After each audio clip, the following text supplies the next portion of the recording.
Welcome to Convos from the Couch by Lifestance Health, where leading mental health professionals help guide you on your journey to a healthier, more fulfilling life. Hello, everyone, and welcome to Convos from the Couch by Lifestance Health.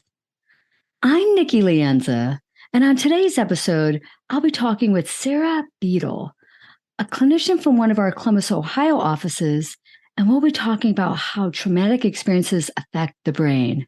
So welcome, Sarah. Great to have you on. Yeah, thanks so much, Nikki. I'm excited. Yes. Oh, same here.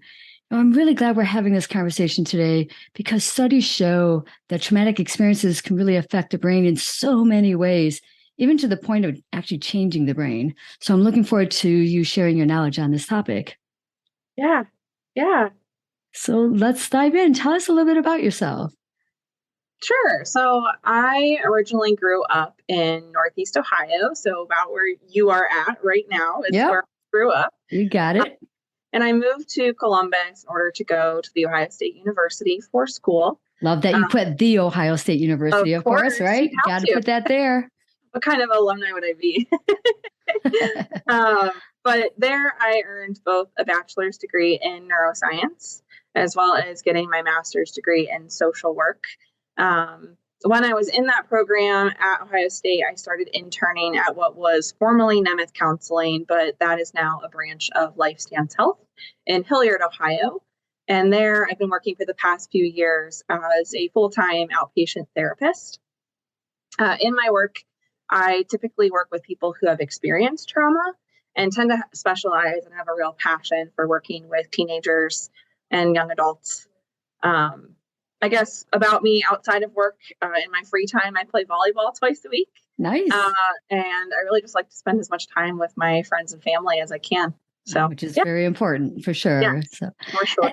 And you got a great background of like the neuroscience and the therapy kind of mixed together, as well as having the specialty in trauma. So my gosh, you got a good trifecta there going on. Yeah. So how would you define trauma?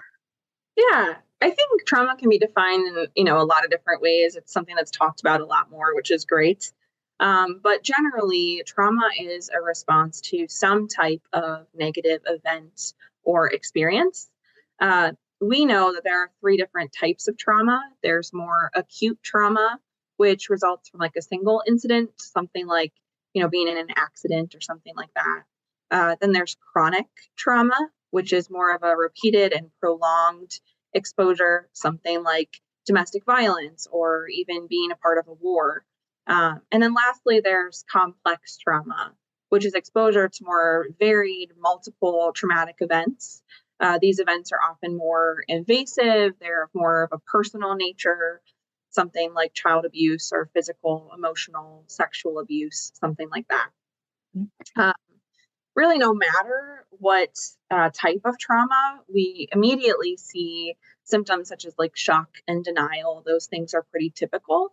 But more longer term, we see more of these like emotional, behavioral, physical responses.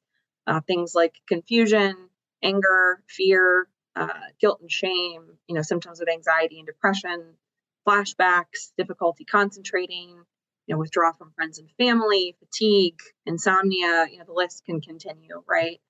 Lots of different symptoms that can be pretty debilitating for people who have experienced some of these negative events or things in their lives. And since those many of those symptoms relate back to affecting the brain, let's have you tell us about the three major areas of the brain. Sure. I mean, I think, in order to understand the brain, it's important to understand that it's really only part of a bigger network of neural connections, that are our brain and our spinal cord, nerve endings that go out to all of the muscles and different parts of our bodies, right? The brain's only part of it. And that whole series of connections is the nervous system. Some things in the nervous system some of those functions are autonomic or more automatic.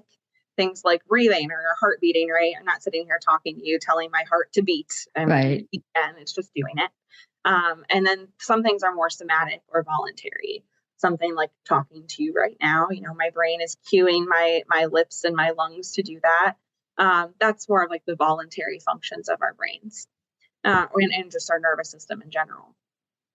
And then everything in our nervous system is made up of different types of electric and chemical signals that control everything that we do. So I think that's important to understand. While when we see trauma, it is majorly the three areas of the brain that are impacted. Those three areas then impact the rest of our system, right, in different ways.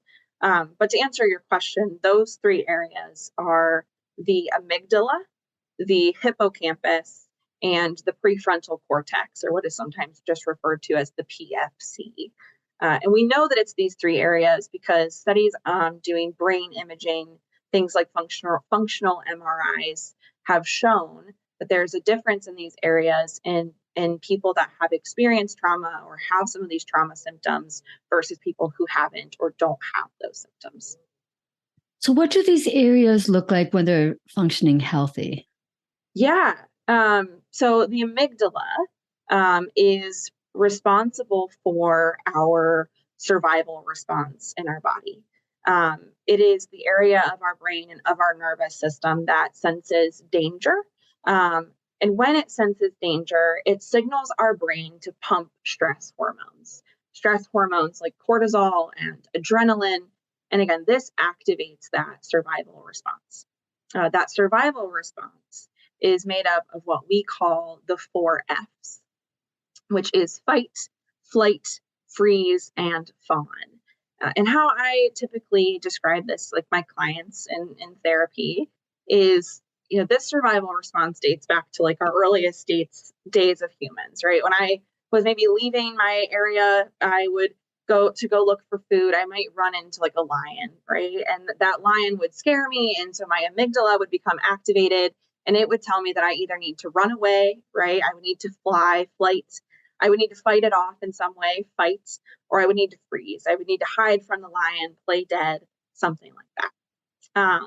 The last one you notice I didn't mention was fawn in that lion metaphor.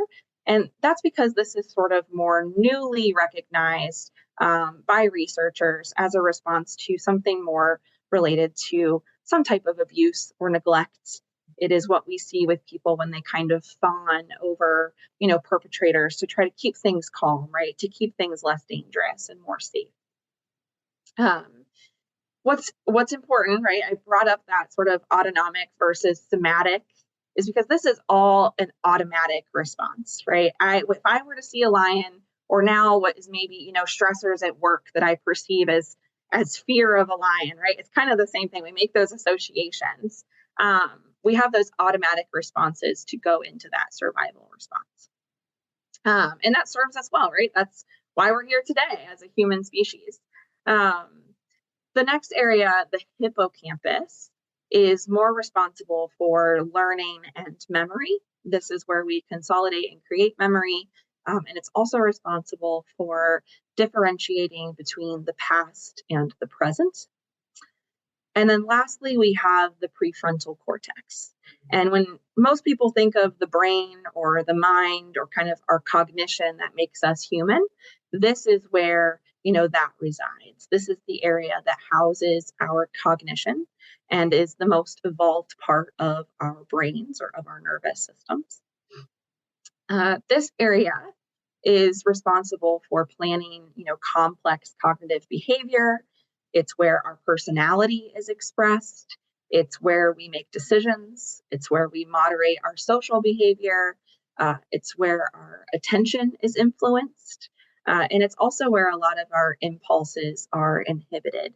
And I think the important thing to know about this area too is that it's not even fully developed until we are 25 years old or around 25 years old typically. So it takes a while to get there, right? Yeah. For sure. So yeah, that's how 3 areas work when they are healthily functioning.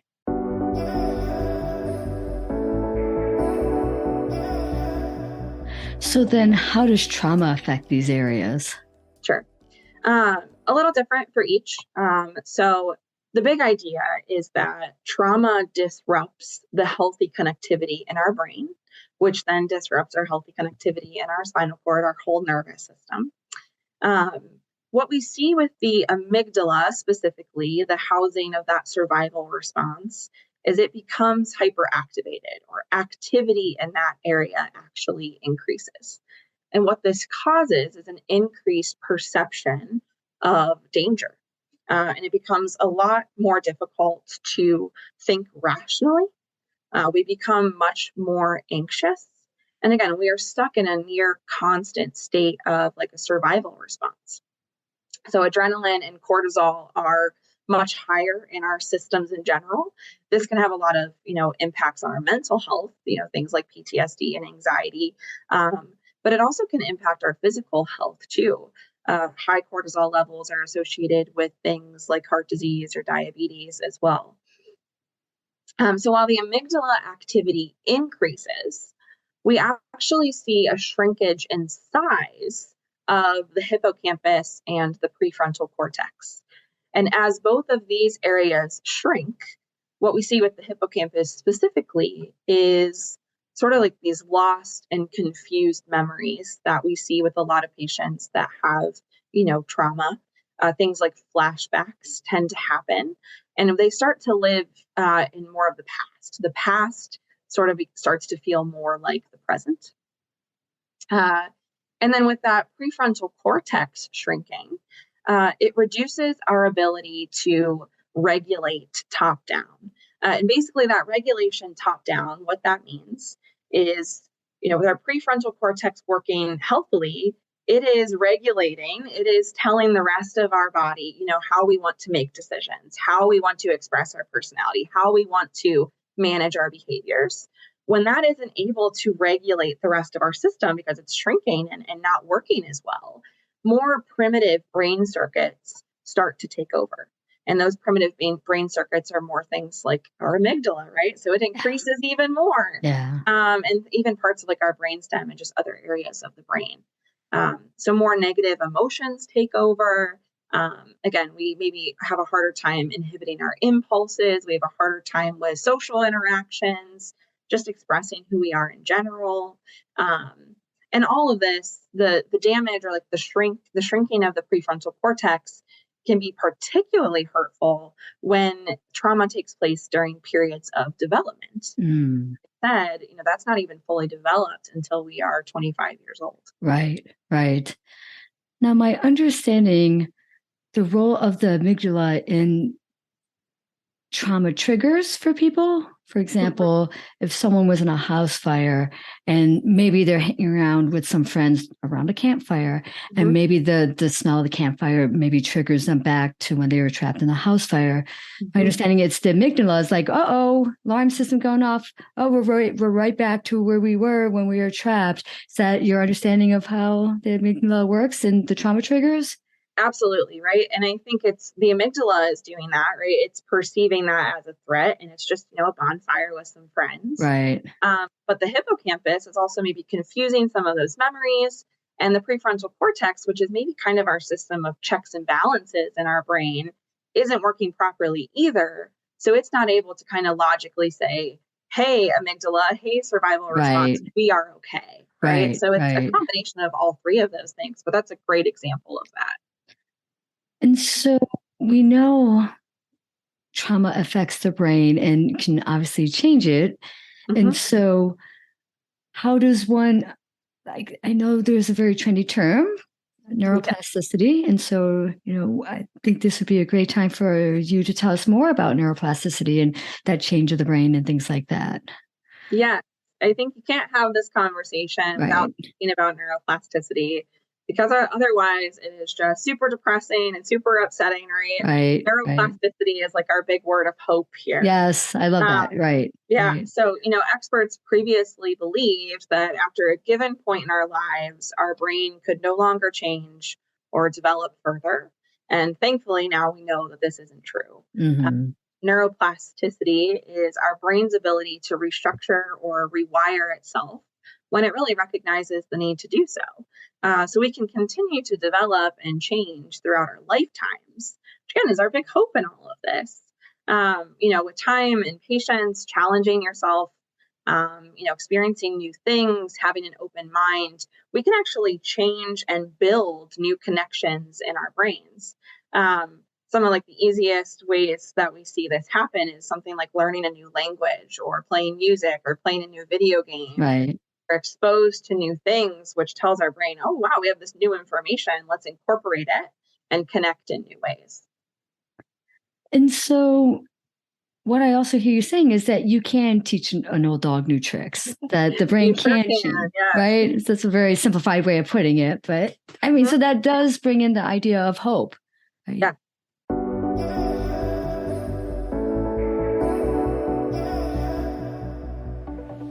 What can people do who've been affected by trauma experiences? What can they do to help themselves? Yeah. I mean, I think the biggest thing with trauma is that it's not usually helpful to go through it alone. So my biggest suggestion, I say, neuroplasticity can be encouraged with things like video games and music and, opening your mind. But I think specifically when we talk about neuroplasticity as almost a way to combat or to alleviate these symptoms of trauma, I most highly recommend like seeking help and getting some type of treatment.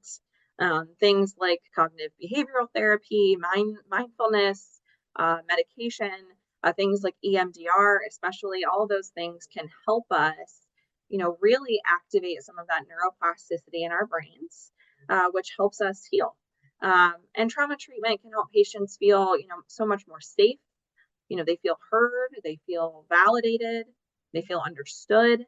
But really, it helps people challenge the way they perceive, think about, and manage stress and those triggers of threat.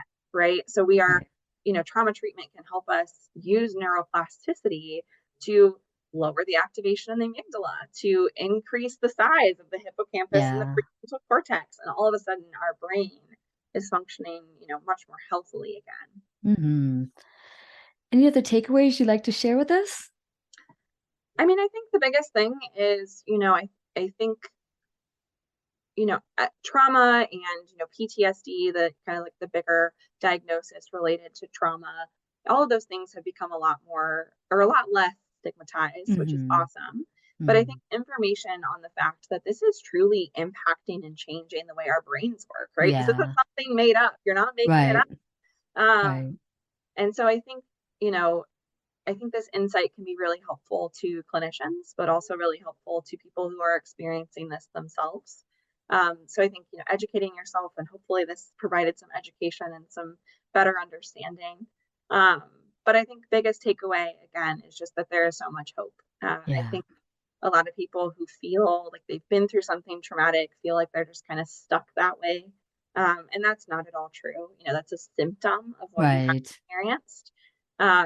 There's a statistic that was done that said that 70% of people have experienced something traumatic at some point in their lives, which is that's a huge statistic. Yes, yeah. So you're not alone, right? Help is out there. And I think just overall, let's try and have, more empathy and understanding for people and the things they've been through, because that helps us heal and open our minds, right? All these things that we know are a path to getting better.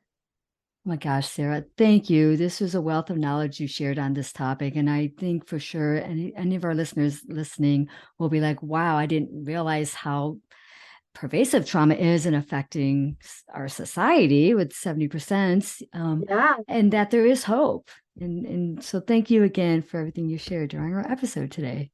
Absolutely. Thank you so much for having me.